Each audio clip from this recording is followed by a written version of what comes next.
So the state of the swing states, Fox and Friends is diving into the key battleground states this week, starting with Wisconsin. So let's take a look at the race right now. So we got, according to the Fox News Power Ranking, about 5 key races that we're going to be watching right here. Let's go to Wisconsin first, though. If you can look at the average right now, you got 46 to 48% when it comes to Donald Trump. This is in the margin of error, but when you look at the RCP average right here, it's 0.3 in the lead for Harris right now. Of course, our Fox News polling, the Quinnipiac poll, Donald Trump is at 48%. More on why that matters later. When you look at the top issues, you got the economy. Donald Trump is dominating with 53%. When you look at immigration, of course, he's dominating with 52%. The one issue that Kamala Harris continues to dominate with in every single state nationally is abortion. It's the one thing that she could talk about all the time. The conflict in the Middle East, Donald Trump with 51%. But this one I found really good, right? A crisis that put the country at great risk. You hear them talking about COVID all the time, but the voters there are saying 49% for Donald Trump. Let's move on.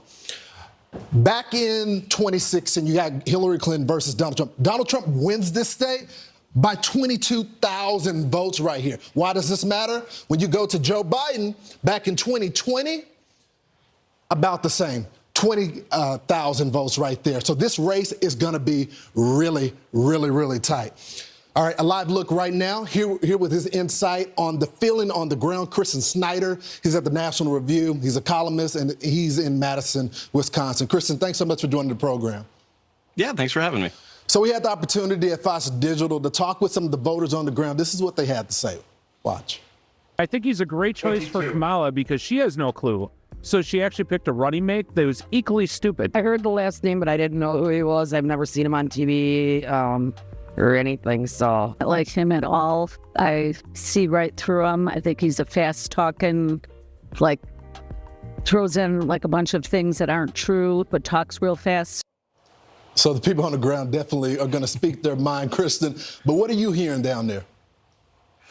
Yeah, so Wisconsin is probably maybe the swingiest of the swing states. For the last 30 years, every race has been within a point or two, other than the Barack Obama races, which he won pretty handily. But as you said before, Donald Trump won it in 2016 by 20,000 votes. That's about the attendance of a typical Milwaukee Bucks basketball game. Mm-hmm. And Joe Biden did the same just a couple of years ago. So that's why you're going to see a lot of the candidates here in the state over the next few weeks. So they're going to be blanketing the state as they are with campaign ads right now.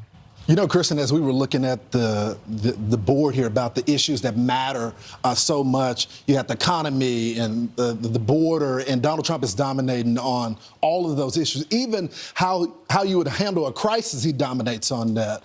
But she did get some points when it came to the abortion issue. How much does it matter, though, on the ground?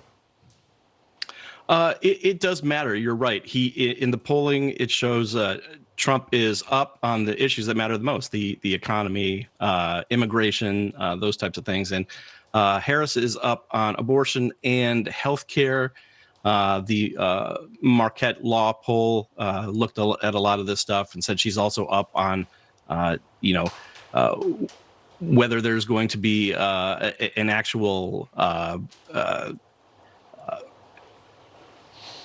result. I don't know how to put it, come November. But so abortion does matter, but it doesn't matter as much as the economy. People's pocketbook. James Carville said it's the economy, stupid. And that seems to be the way people are voting right now. So, Kristen, tell me this. I mean, we're doing the show from New York. I try to get to as many states as I can possibly. What is the one thing that we're missing when it comes to this race? What do you think is that secret sauce right there that the Wisconsin voters want? Both candidates actually picked vice presidential candidates to try to help them in the Midwest, with Tim Walz and J.D. Vance, both from the Midwest. I don't think you're going to see those two really help all that much. People say, well, Tim Walz is from Minnesota, but Minnesota is actually very different from Wisconsin.